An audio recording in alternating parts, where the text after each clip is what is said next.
Aujourd'hui je vous retrouve pour une vidéo psycho. Donc ça fait longtemps que j'en ai pas fait parce que j'avais plus trop d'idées. Et puis j'ai fait d'autres choses aussi entre temps, donc aussi la catégorie health, donc santé, où je parle de ma perte de poids. Donc si vous suivez cette playlist là, voilà, vous savez de quoi je parle. Alors on va faire une sorte de bilan où j'en suis et aussi une petite aparté sur la reprise du travail à temps thérapeutique. Alors, donc j'ai repris le travail il y a maintenant que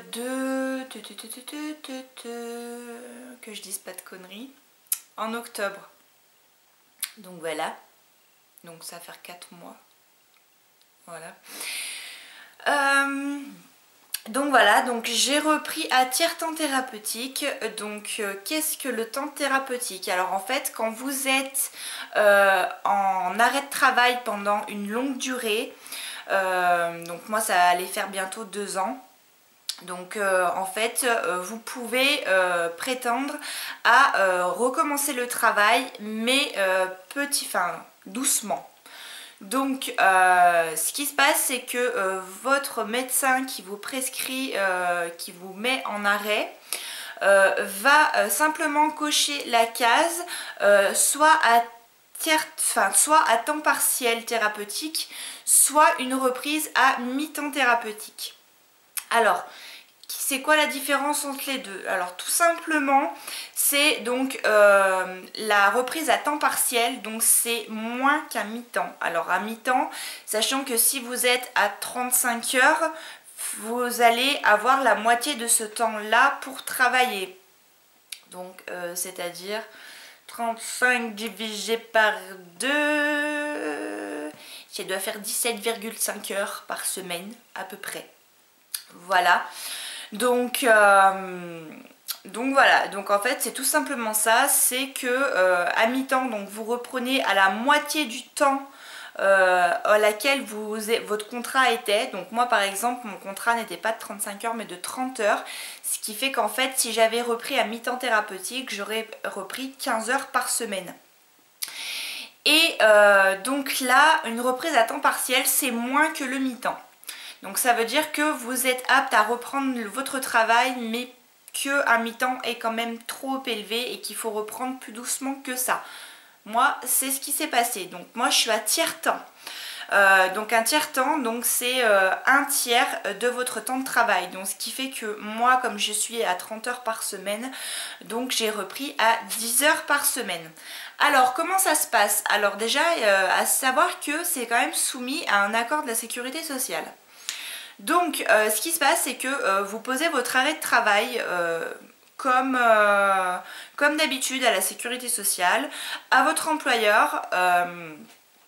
Si vous n'avez pas de réponse de la sécurité sociale sous 15 jours, ça veut dire que l'accord est pris en compte et qu'il n'y a pas de souci.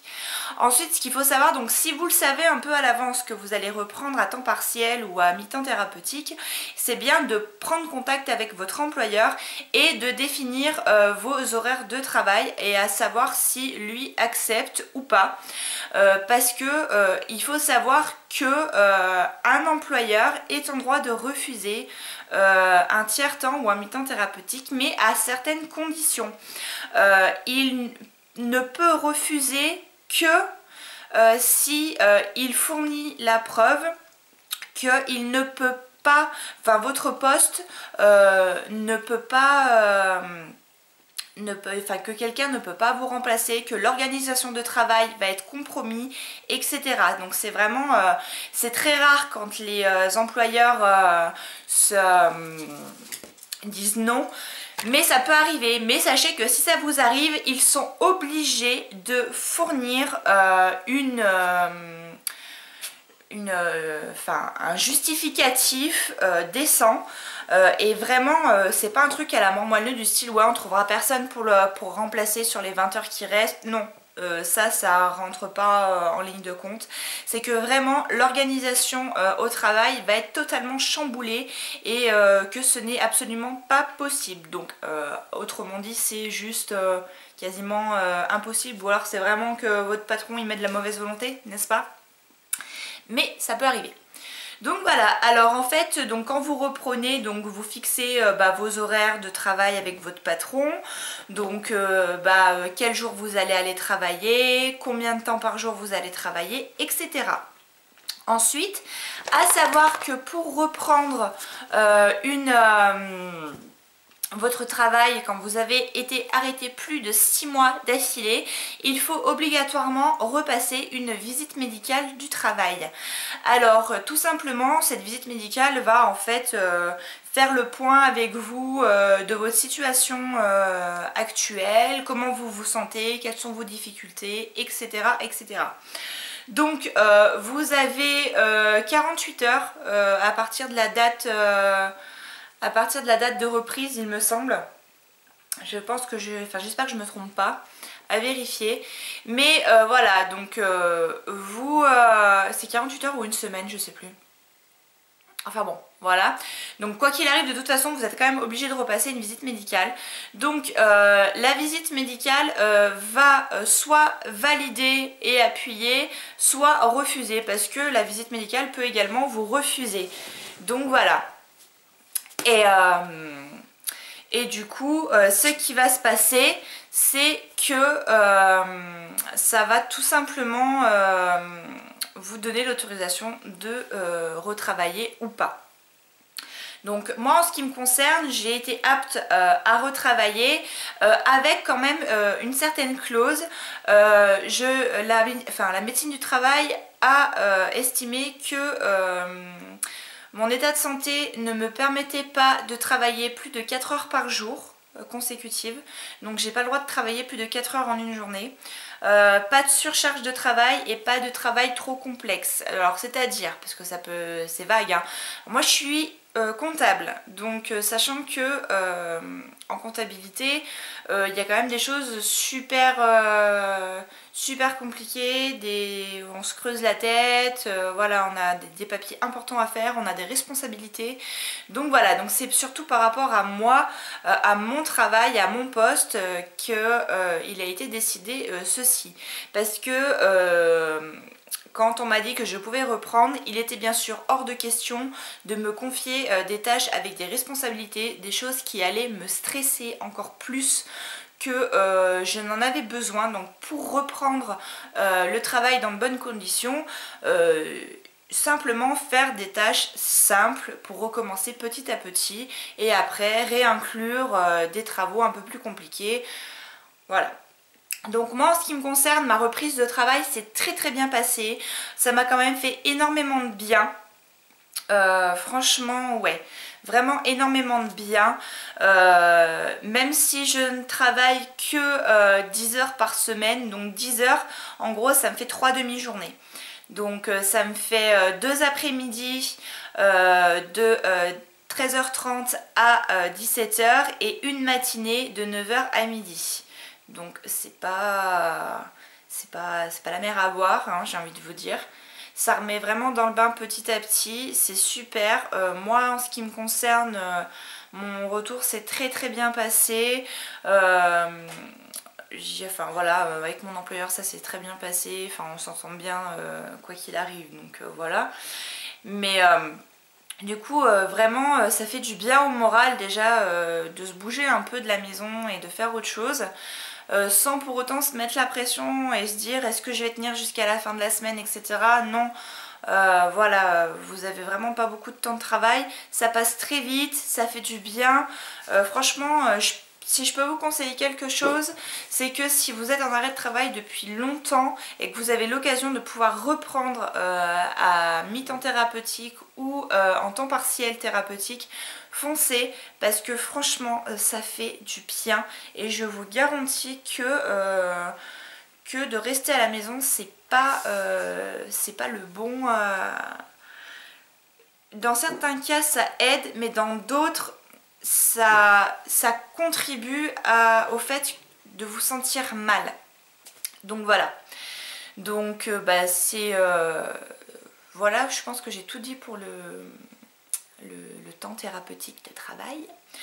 Donc en ce qui me concerne moi personnellement, donc comme je vous l'ai dit, donc moi ma reprise de travail s'est très bien passée. Ah si, vous pouvez, quand vous êtes en tiers-temps thérapeutique, en mi-temps thérapeutique, etc., vous avez toujours le droit de poser des congés payés. Donc vous pouvez très bien partir en vacances, c'est absolument pas...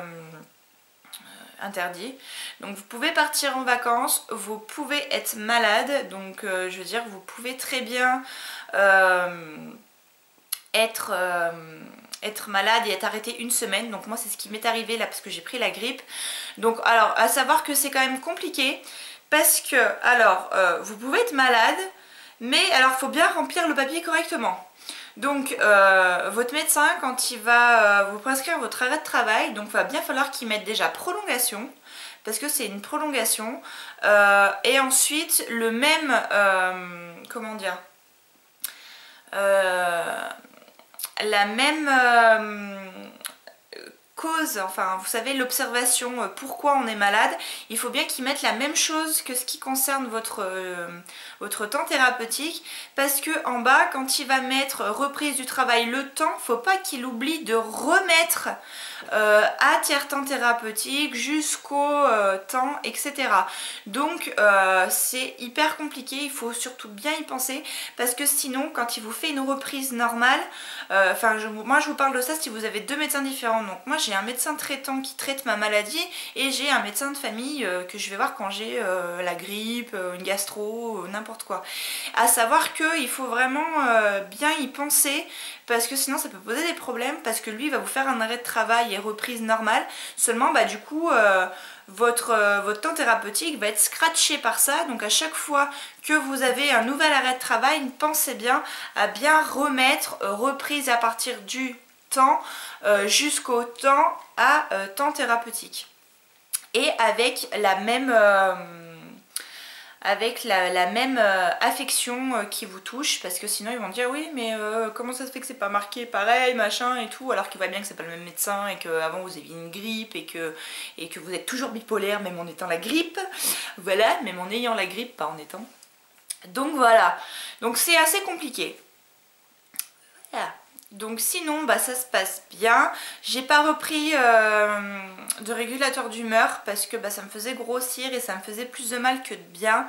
Le fait d'avoir repris le travail m'a fait énormément de bien aussi. Voilà, donc c'est pour l'instant c'est à peu près tout. Je pense que je vous referai un autre bilan si vous voulez avoir d'autres... comment dire, si vous voulez avoir d'autres conseils, d'autres vidéos psycho sur certains sujets, n'hésitez pas à me le dire parce que c'est vrai que je suis un peu à court d'idées. Je pense que ma prochaine vidéo, j'en ai une idée là, ma prochaine vidéo psycho sera une vidéo sur une application qui est l'application Pleine Conscience que mon neuropsychiatre m'a fait télécharger et qui est vraiment super. Voilà, donc je vous en dis pas plus, je pense que ce sera le sujet d'une autre vidéo. Si vous avez un smartphone, allez voir, l'application s'appelle Pleine Conscience et vous comprendrez de quoi il en retourne. Voilà, écoutez, sur ce, j'espère que cette vidéo n'a pas été trop chaotique, ni trop éparpillée, ni trop chiante, voilà. J'espère que vous allez bien. Et puis voilà, et puis je vais arrêter de dire n'importe quoi et je vous dis à très bientôt pour de nouvelles vidéos. Ciao.